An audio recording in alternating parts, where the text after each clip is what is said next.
નમસ્તે મિત્રો, ધર્મ મનીષ પંડ્યા ઓફિશિયલ ચેનલ પર હું મનીષ પંડ્યા આપ સૌનું સ્વાગત કરું છું. મિત્રો, વૈશાખ સુદ ચતુર્થી વરદ વિનાયક ચતુર્થી તરીકે ઓળખાય છે. દરેક મહિનાની સુદ ચોથને વિનાયક ચોથ કહેવામાં આવે છે, જ્યારે વદમાં આવતી ચોથ સંકટ ચતુર્થી કહેવાય છે. વૈશાખ મહિનાની સુદ ચતુર્થીનું નામ વરદ વિનાયક ચતુર્થી છે. ગુજરાતમાં એવી માન્યતા છે કે આજની તિથિએ ભગવાન ગણેશજીનો જન્મ થયો હતો, પણ મહારાષ્ટ્ર બાજુના લોકો માને છે કે ભાદરવા મહિનાની સુદ ચોથના રોજ ગણપતિ મહારાજનો જન્મ થયો હતો. આ દિવસે ગણેશજીની પૂજા, વ્રત, નૈવેદ્ય, આરાધના, પાઠ, મંત્ર, જાપ વગેરે કરવા જોઈએ. આજનો દિવસ ભગવાન શ્રી ગણેશજી મહારાજને સમર્પિત હોય છે. ગણેશજીનું વ્રત કરવાથી ધર્મ, અર્થ, કામ, મોક્ષ, વિદ્યા, આરોગ્ય વગેરે પ્રાપ્ત થાય છે. ગણેશજીની કૃપાથી બુદ્ધિ ક્ષમતામાં વધારો થાય છે. ગણેશજી સૌ પ્રથમ પૂજનીય દેવ છે. ગણેશજી વિઘ્નહર્તા દેવ પણ છે. આ દિવસે વહેલા ઉઠી સૂર્યદેવને અર્ધ્ય આપી ઘરમાં જ ગણપતિ મહારાજની પૂજા કરવી જોઈએ. જાસૂદના ફૂલ ગણપતિજીને ખૂબ જ પ્રિય છે, તેમજ મોરપંખ પણ તેમને પ્રિય છે. ગણેશજીને સિંદૂર લગાડી પૂજા સમયે જાસૂદના ફૂલ અને મોરનું પીછું અર્પણ કરવું જોઈએ. પ્રવેશ દ્વાર અને બારણાઓ પર શુભ લાભ સિંદૂર વડે લખવું જોઈએ. પંચામૃત વડે ગણપતિજીની પ્રતિમાને પંચામૃત સ્નાન કરાવવું જોઈએ. શક્ય હોય તો 21 દુર્વાઓ અર્પણ કરીને ઓમ ગંગ ગણપતે નમઃ એ મંત્રનો જાપ કરવો જોઈએ. ચૂરમાના લાડુ કે ગુંદીના લાડુનો પ્રસાદ ધરવો જોઈએ. શક્ય હોય તો 21 લાડુનો પ્રસાદ ધરવો. આરતી કરી થાળ ગાઈ પોતે પણ પ્રસાદ લેવો અને ઘરના સભ્યોને પણ પ્રસાદ વહેંચવો. પૂજા કરતી વખતે ધૂપ દીપ કરવા, ગણપતિજીને જનોઈ પહેરાવવી અને છેલ્લે પૂજાવિધિમાં ભૂલચૂક થઈ ગઈ હોય તો તે અંગે ક્ષમા યાચવી. સંકટ નાશન સ્તોત્ર અને ગણેશ અથર્વશીર્ષનો પાઠ કરવો. સવારે અને બપોરે એમ 2 વાર પૂજા કરવી જોઈએ. નજીકના ગણેશજીના મંદિરે દર્શન કરવા જવું જોઈએ. યથાશક્તિ રાત્રે જાગરણ પણ કરવું. વરદ વિનાયક ચતુર્થીની વ્રતકથા. માતા પાર્વતી ભગવાન મહેશ્વર સાથે આનંદ ઉલ્લાસમાં વિલાસ અને વિહાર કરી રહ્યા હતા. પાર્વતીજીને જયા અને વિજયા એવી 2 પ્રિય સખીઓ હતી. તેમણે એક દિવસ માતા પાર્વતીને કહ્યું કે હે ભગવતી, અસંખ્ય ગણોમાં આપના ગણ કહી શકાય એવો કોઈ ગણ નથી. આપના પોતાના એકાદ ગણની અવશ્ય રચના કરો. જગદંબા પાર્વતીને આ વાત જરૂર પસંદ પડી, છતાં એ બાબત વિચારશું એમ કહી અને સખીઓના મનનું સમાધાન કરી નાખ્યું. પણ બન્યું એવું, એક દિવસે જગદંબા પાર્વતી સ્નાન કરતા હતા અને ઓચિંતા ભગવાન સદાશિવ પાર્વતીજીના દ્વાર પર આવીને ઊભા રહ્યા. નંદીએ નીચા નમીને અત્યંત વિનયપૂર્વક નિવેદન કર્યું, જગન્માતા પાર્વતીજી સ્નાન કરે છે. છતાં શંકર ભગવાને ગણકાર્યું નહીં અને સીધા જ સ્નાનાગારમાં પહોંચી ગયા. આ આકસ્મિક શિવજીનું આગમન જોઈ જગદંબા પાર્વતીજી લજ્જિત થઈ ગયા અને વિચારવા લાગ્યા કે જયા વિજયા સાચું જ કહેતી હતી. ખરેખર મારે પોતાનો ગણ હોત તો શિવજી અચાનક મારા સ્નાનાગાર સુધી કેવી રીતે આવી શકે? મારે પોતાનો એક ગણ હોવો જ જોઈએ, જે અત્યંત સૂચિ અને શુભ હોય, પરમ કર્તવ્યશીલ હોય, મારી આજ્ઞાના પાલનમાં કદાપી વિચલિત થનારો ન હોય. આમ વિચારી પાર્વતીજીએ પોતાના શરીરના મેલમાંથી એક મંગલમય અને ચેતનમય પુરુષનું નિર્માણ કર્યું. આ પુરુષ સર્વે શુભ લક્ષણોથી યુક્ત હતો અને એ સર્વાંગે સુંદર હતો. એનું શરીર વિશાળ, પરમ શોભાયમાન, મહાબળવાન અને પરાક્રમ સંપન્ન હતું. પાર્વતીજીએ તેને વિવિધ પ્રકારના વસ્ત્રો અને અલંકારોથી વિભૂષિત કરીને કહ્યું, તમે મારા પુત્ર છો, મારા પોતાના જ છો. તમારા સમાન મને અન્ય કોઈ પ્રિય નથી. ત્યારે એ પરમ સુંદર પુરુષે આદ્યશક્તિ પાર્વતીજીના ચરણોમાં પ્રણામ કરીને વિનયથી કહ્યું, હે માં, આપના સર્વે આદેશ મારા માટે શિરોધાર્ય છે. આપ મને આજ્ઞા કરો. આપના આદેશ અનુસાર હું સર્વે કાર્યો કરીશ. ત્યારે પાર્વતીજીએ કહ્યું, હે પુત્ર, તમે મારા દ્વારપાળ થાઓ. અહીં આવનાર કોઈ પણ હોય અને ગમે ત્યાંથી આવ્યા હોય, છતાં તેઓ મારી આજ્ઞા વગર મારા અંતઃપુરમાં પ્રવેશ કરવા ન પામે એનું તમે ધ્યાન રાખજો. આમ કહી પાર્વતીજીએ પુત્રના હાથમાં સુંદર મજાનો દંડ આપ્યો. આ દંડધારી પુત્રનું નામ ગણેશ રાખ્યું. આ પુત્રને દ્વાર પર નિયુક્ત કરી તેઓ સ્નાન કરવા ગયા. થોડા સમયમાં જ મહાદેવજી ત્યાં પધાર્યા અને નિસંકોચ પ્રવેશ કરવા માંડ્યા. ત્યાં તો આ દિવ્ય પુરુષે એનો દંડ એમની આડે ધર્યો અને પૂછ્યું, દેવ, આપ ક્યાં જવા ઈચ્છો છો? આપ મારી માતાજીની આજ્ઞા વગર અંદર પ્રવેશી નહીં શકો. અત્યારે જગન્માતા પાર્વતીજી સ્નાન કરી રહ્યા છે, એટલે કૃપા કરીને આપ અહીંથી ચાલ્યા જાઓ. આમ કહી ગણેશ ભગવાન શિવનો માર્ગ રોકીને ઊભા રહ્યા. ભગવાન શિવજી પાર્વતીજીએ પોતાના મેલમાંથી સર્જેલા આ પુત્રથી અપરિચિત અને અજ્ઞાત હતા, એટલે તેઓ ક્રોધિત સ્વરે બોલ્યા, મૂર્ખ, તું કોને રોકી રહ્યો છે? તને ખબર નથી કે હું કોણ છું? હું સાક્ષાત ત્રિનેત્ર રુદ્ર શિવ છું. ગણપતિ બોલ્યા, આપ ગમે તે હો, પરંતુ જગન્માતા પાર્વતીજીની આજ્ઞા વગર આપ એમના અંતઃપુરમાં પ્રવેશી નહીં શકો. શિવજી બોલ્યા, બાળક, તું તો ખરેખર મૂર્ખ છે. હું પાર્વતીજીનો પતિ શિવ છું અને તું મને મારા પોતાના ઘરમાં જતા રોકી રહ્યો છે. એમ કહી ભગવાન શિવ અંતઃપુરમાં પ્રવેશ કરવા માટે આગળ વધ્યા. એટલે પાર્વતીના એ દિવ્ય પુત્રએ એમના માર્ગમાં ફરીથી પોતાનો દંડ ધર્યો. શિવે પોતાના ગણોને પૂછ્યું, અરે, આ કોણ છે? આ મારો માર્ગ કેમ અવરોધી રહ્યો છે? ગણેશજીને ત્યાંથી ખસેડવાની સંજ્ઞા કરી. શિવના ગણો ગણપતિની નજીક ગયા. એમને ધમકી આપતા કહ્યું, જો તમે ખરેખર તમારું ક્ષેમ કુશળ ઈચ્છતા હો તો યથાશીઘ્ર અહીંથી ચાલ્યા જાઓ. તમે સૌ કોણ છો અને ક્યાંથી આવ્યા છો? ગણપતિજીએ ધીર ગંભીર અવાજે એમને પૂછ્યું. અમે શિવજીના ગણ છીએ અને અહીંના દ્વારપાળ છીએ. અમે ભગવાન શિવની આજ્ઞાથી તમને દૂર કરવા માટે અહીં આવ્યા છીએ. તમને ભગવાન શિવના ગણ સમજી અમે કંઈ કહ્યું નહીં. હવે જો તમે ક્ષેમ કુશળ ઈચ્છતા હો તો તમારી જાતે જ અહીંથી હટી જાઓ, નહીં તો તમે નકામા મૃત્યુના મુખમાં હોમાઈ જશો. શિવગણોએ દિવ્ય પુરુષને સલાહ આપતા કહ્યું. ત્યારે ગણપતિ બોલ્યા, હું માતા પાર્વતીનો પુત્ર છું. માતાજીએ મને આજ્ઞા કરી છે અને એમની આજ્ઞા વગર અંતઃપુરમાં કોઈને પ્રવેશ આપવો નહીં, એમ મને સૂચના આપવામાં આવી છે. અત્યારે કોઈ અંતઃપુરમાં જઈ શકશે નહીં. હું તો જગત માતા પાર્વતીજીની આજ્ઞાનું અવશ્ય પાલન કરીશ જ. ગણપતિએ પોતાનો દ્રઢ નિર્ધાર જાહેર કર્યો. એ બાળકની આગળ તમે સૌ કોઈ નિસહાય થઈ ગયા? એને તમે કંઈ કરી ન શક્યા? એ તો એકલો છે અને તમે આટલા બધા, અને એ તો સામાન્ય બાળક છે. તમારે યુદ્ધ કરવું પડે તો પણ કરો, પરંતુ શત્રુની માફક બકનાર એ બાળકને કોઈ પણ હિસાબે દ્વારથી દૂર કરો. ભગવાન શિવ રોષે ભરાઈ ગયા. ગણોએ શિવના ચરણોમાં વંદન કર્યા અને પોતપોતાના શસ્ત્રો સજ્જ કરી ગણપતિ તરફ ધસ્યા. શિવગણોની સશસ્ત્ર સેના પોતાની બાજુ આવતી જોઈ અને ગણપતિજીએ પડકાર ફેંક્યો, શિવની આજ્ઞાનું પાલન કરનાર હે ગણો, આવો. હું એકલો બાળક પણ માતા શિવા પાર્વતીની આજ્ઞાનું પાલન કરનારો છું. હવે માતા ભવાની અને શિવનો પક્ષ લઈ બળવાન સૈન્ય અને બાળકનું યુદ્ધ શરૂ થશે. તમે સૌએ પહેલાં પણ યુદ્ધ કર્યું છે, એટલે સૌ યુદ્ધ વિશારદ છો. મેં તો ક્યારે પહેલાં યુદ્ધ કર્યું નથી અને હું તો બાળક જ છું. છતાં માતા પાર્વતીજીના અને શિવના વિવાદમાં પરાજિત થઈને તમારે સૌને લજ્જિત થવું જ પડશે. વિજય અને પરાજય મારો નહીં, પરંતુ માતા અંબિકા અને પશુપતિનો થશે. આમ બોલી ગણપતિ અચલ ઊભા રહી ગયા. શિવગણોએ તેમના પર આક્રમણ કર્યું અને ગણપતિજીએ કઠોર પ્રહારનો આરંભ કર્યો. ગણપતિજીના આક્રમણથી શિવગણો અત્યંત વ્યાકુળ થઈ ગયા અને અહીં તહીં ભાગવા લાગ્યા.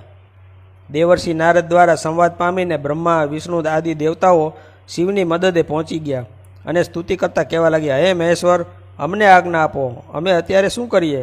ત્યારે શિવ મંદ મંદ સ્મિત કરતાં કહેવા લાગ્યા, મારા દ્વારા આગળ એક અજય દંડધારી બાળક બેઠો છે. એ મને પણ મારા ઘરમાં આવવા દેતો નથી.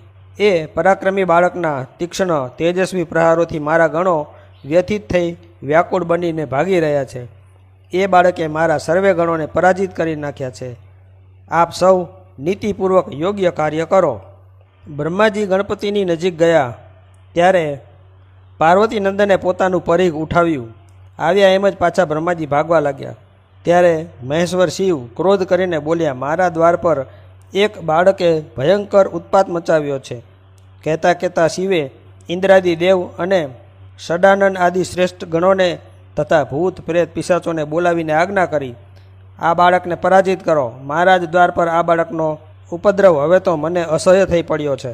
શિવની આજ્ઞા થતાં જ સૌએ પોતપોતાના આયુધો ઉઠાવ્યા અને પાર્વતીજીના પુત્રને સૌ ઘેરી વળ્યા. પરંતુ ગણેશજી શૌર્ય મૂર્તિ અને પ્રબલ પરાક્રમી હતા. એમણે પોતાના પરના સતત શસ્ત્ર પ્રહારોને પુષ્પ સમાન ગણીને તરત જ ખંખેરી નાખ્યા અને ભગવાન શિવની સેનાનો સંહાર કરવા લાગ્યા. માતા પાર્વતીના શક્તિપુત્રની આગળ સર્વે દેવોની શક્તિ કુંઠિત થઈ ગઈ. ત્રિલોકમાં હાહાકાર વ્યાપી ગયો અને સર્વે દેવો વિસ્મય પામીને ભાવિની ચિંતા કરવા લાગ્યા. જ્યારે પાર્વતીજીને આ સંહાર લીલાના સમાચાર મળ્યા ત્યારે એમનો ક્રોધ ખૂબ જ આસમાને ચડ્યો. પોતાના એકલા પુત્ર પર દેવસેનાનો સામૂહિક શસ્ત્ર પ્રહાર એમનાથી અસહ્ય બન્યો.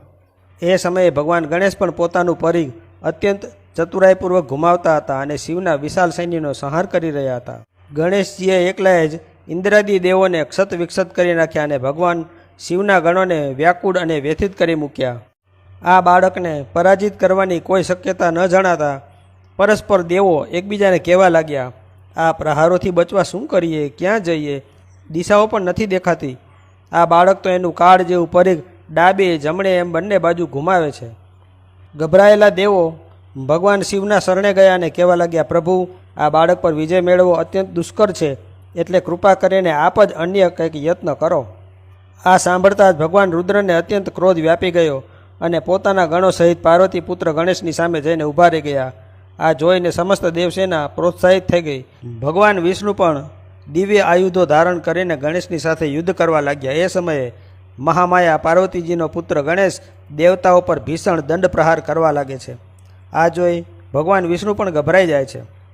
રુદ્રદેવ શંકર પણ દીર્ઘકાલ સુધી ચાલેલા આ સંગ્રામમાં પોતાના સૈન્યની દુર્દશા જોઈને આશ્ચર્ય પામી ગયા અને મનમાં વિચાર કરવા લાગ્યા કે આ બાળકને છલથી મારવો પડશે, અન્ય કોઈ પ્રકારથી આ મરાશે નહીં. ભગવાન વિષ્ણુએ રુદ્રદેવને કહ્યું, હે પ્રભુ, અત્યારે આ બાળકને હું સંમોહિત કરું છું. એ સમયે તમે એને હણી નાખજો. આ બાળક છલ સિવાય કદાપી મરાશે નહીં. વિષ્ણુની છલનાને ભગવાન શિવે અનુમતિ આપી દીધી. ગણપતિજીના વિક્રમની પ્રશંસા કરતા ભગવાન વિષ્ણુજી બોલ્યા, હે ગણનાથ, ધન્ય છે તમને. આપ ખરેખર મહાબલવાન, મહાવીર, મહાસુર અને યુદ્ધપ્રિય છો. મેં અનેક પરાક્રમી દેવો, દૈત્યો, દાનવો, યક્ષો, ગંધર્વો અને રાક્ષસો જોયા છે, પણ પરાક્રમમાં આ ગણનાથની ક્ષમતા કરનાર તો કોઈ નથી. ત્યાં ગણપતિજીને પાર્વતીજીની યાદ આવી ગઈ. પાર્વતીજીનું સ્મરણ કરી દિવ્ય દંડથી વિષ્ણુ પર પ્રહાર કર્યો. અત્યંત વેગયુક્ત આક્રમણથી ભગવાન વિષ્ણુ ધરતી પર પડી ગયા, છતાં તરત જ ઊભા થઈ ગણપતિ સાથે યુદ્ધ કરવા લાગ્યા. જ્યારે ગણેશ અને વિષ્ણુ જીવ સટોસટીના યુદ્ધમાં વ્યસ્ત થઈ ગયા હતા ત્યારે છલનાનો આશ્રય લઈ શિવે ઉત્તર દિશામાંથી ગણપતિ ઉપર અત્યંત તીક્ષ્ણ ત્રિશૂલ ફેંક્યું અને એના અમોઘ પ્રહારથી શિશુ ગણપતિનું મસ્તક કપાઈ ગયું અને દૂર ફેંકાઈ જઈને પડ્યું. સર્વે દેવો અને સર્વે ગણો ભગવાન શિવજીના આ પરાક્રમથી પ્રસન્ન થયા અને નૃત્ય કરવા લાગ્યા, તેમજ મૃદંગ અને દુદુંબી વગાડવા લાગ્યા. આ કોલાહલનો અવાજ પાર્વતીજીના કાને પડ્યો અને તે અત્યંત વિહવળ થઈ ગયા. બહાર આવીને જોવે તો ગણપતિજીનું મસ્તક ધડથી જુદું થઈ ગયેલું. આથી ક્રોધે ભરાય અને પાર્વતીજી બોલ્યા, નિર્દય દેવો અને ગણો એકત્ર થઈને મારા પ્રાણપ્રિય શિશુને મારી નાખ્યો.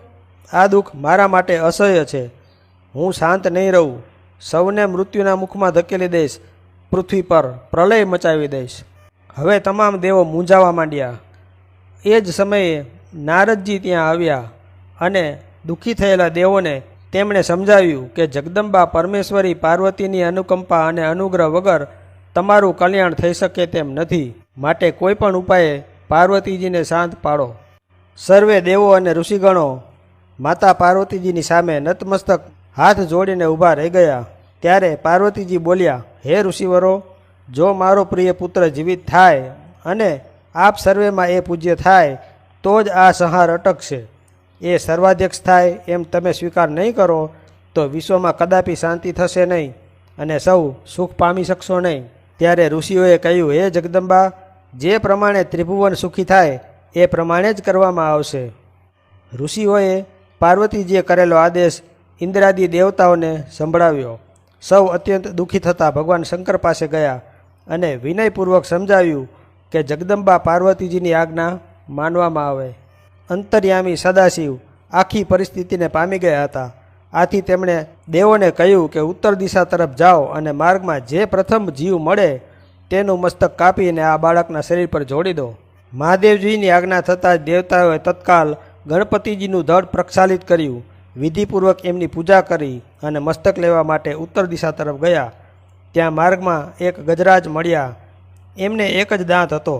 દેવતાઓએ ગજરાજનું મસ્તક કાપી અને ગણપતિજીના શરીર સાથે જોડી દીધું. પછી બ્રહ્મા, વિષ્ણુ અને અન્ય દેવતાઓએ મહેશ્વર શિવના ચરણોમાં વંદન કર્યું અને વિનંતી કરી કે હે પ્રભુ, આપના જે તેજથી અમે સૌ પ્રગટ થયા છીએ એ જ તેજ વેદ મંત્રોના યોગ સહિત આ શિશુના દેહમાં પ્રવેશ કરાવો.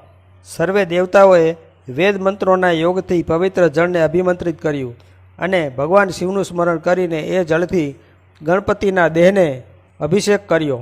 આ જળનો સ્પર્શ થતાં જ શિવજીની ઈચ્છાથી ગણપતિજી સજીવન થયા. એમનામાં ચૈતન્ય ધબકવા લાગ્યું અને જાણે નિંદ્રામાંથી ઉઠતા હોય એમ સ્વસ્થ થઈને બેઠા થઈ ગયા. આ પરમ તેજસ્વી પાર્વતી પુત્રને જોઈને સર્વે દેવો અને શિવગણો અત્યંત આનંદિત થયા. સૌના દુઃખ દૂર થયા. પાર્વતીજીને આ સંદેશ પહોંચાડવામાં આવ્યો. તરત જ મા પાર્વતી દોડી આવ્યા અને ગણેશજીને પોતાના ખોડામાં લઈ વાલ વરસાવવા માંડ્યા. સર્વે દેવો, ઋષિઓ, શિવગણોએ આ અદ્ભુત અલૌકિક ઘટનાથી પ્રસન્ન થઈ આનંદોત્સવ મનાવ્યો.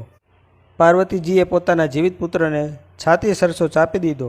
પાર્વતીજી ગણપતિને કહેવા લાગ્યા, હે પુત્ર, અત્યારે તે મા માટે ઘણું કષ્ટ વેઠ્યું, પરંતુ હવે તું કૃતાર્થ થઈ ગયો છે. ધન્ય છે તને. હવે સર્વે દેવોમાં તારી અગ્ર પૂજા થશે. હવે તારી સામે કોઈ કષ્ટ આવશે જ નહીં. હે પુત્ર, આ સમયે તારા વદન પર સિંદૂર દેખાય છે, એટલે તમે સદા મનુષ્યોથી સિંદૂર વડે પૂજાશો. જે મનુષ્યો પુષ્પો, ચંદન, ધૂપ, નૈવેદ્ય, આરતી, તાંબુલ અને દાનથી પરિક્રમા અને પ્રણામ કરી તમારી વિધિપૂર્વક પૂજા કરશે એમને સઘળી સિદ્ધિઓ પ્રાપ્ત થશે અને એમના સર્વે પ્રકારના વિઘ્નો નાશ પામશે. એમાં કોઈ સંશય નથી. ઇન્દ્રાદિ દેવોએ ગણેશજીને ભગવાન શિવના ખોળામાં બેસાડી દીધા. ત્યારે ભગવાન શિવે પ્રસન્ન થઈ અને કહ્યું, આ પુત્ર મારો છે. અને આમ કહેતા ગણપતિના મસ્તક પર પોતાનો વરદ હસ્ત મૂક્યો. અત્યંત આદર સહિત ગણપતિજીએ પણ ઊભા થઈ ભગવાન શિવના ચરણમાં મસ્તક નમાવ્યું. ગણપતિએ જગદંબા પાર્વતીજીના, બ્રહ્માજીના, વિષ્ણુજીના અને નારદજીના તમામને ચરણે વંદન કરતાં કહ્યું, અભિમાન કરવું એ મનુષ્યનો સહજ સ્વભાવ છે, તો આપ સૌ મારો આ અપરાધ ક્ષમા કરો. અને આ પછી બ્રહ્મા, વિષ્ણુ અને શિવ ત્રણેય દેવોએ પ્રસન્ન થઈ એકસાથે ગણપતિજીને વરદાન આપ્યું, હે સુરવરો, જેમ ત્રણેય જગતમાં અમારી ત્રણ દેવોની પૂજા સર્વત્ર થાય છે એમ તમારે સૌએ પણ આ ગણનાથની પૂજા કરવી. મનુષ્યોએ સર્વપ્રથમ ગણપતિજીની પૂજા કરવી, પછી અમારી સૌની પૂજા કરવી. એમ કરવાથી અમારી સૌની પૂજા થશે. હે દેવો, જો એમની પૂજા પ્રથમ કર્યા વગર જ અન્ય કોઈની પૂજા કરવામાં આવશે તો એ પૂજાનું ફળ નષ્ટ થશે. પછી બ્રહ્મા, વિષ્ણુ અને શિવજીએ ગણપતિજીને સર્વાધ્યક્ષ દેવ ઘોષિત કર્યા. બધા દેવોએ ગણનાથની પૂજા કરી. પોતાના પ્રાણપ્રિય પુત્રની ઉચ્ચ પૂજા અને પ્રતિષ્ઠા જોઈ અને માતા ભવાની અત્યંત પ્રસન્ન થઈ ગયા. દેવોએ દુદુંબી વગાડ્યા, અપ્સરાઓ નૃત્ય કરવા લાગી, અંતરિક્ષમાંથી પુષ્પવૃષ્ટિ થવા લાગી, સર્વત્ર વિવિધ પ્રકારના મંગલ કાર્યો થવા માંડ્યા. સર્વે દેવતાઓએ પુનઃ ભગવાન ચંદ્રશેખર શિવની, જગતમાતા પાર્વતીની અને ગણેશજીની સ્તુતિ અને વંદના કરી અને સર્વે પ્રણામ કરીને પોતપોતાના સ્થાનોમાં પાછા ફર્યા. બોલો શ્રી ગજાનન ગણપતિ મહારાજની જય. તો મિત્રો, જો આપને આવા વિડીયો પસંદ હોય, આપને આવી ધાર્મિક વાર્તાઓ, પ્રસંગો સાંભળવા ગમતા હોય તો આ ચેનલને લાઇક, શેર અને સબસ્ક્રાઈબ કરજો. ધન્યવાદ.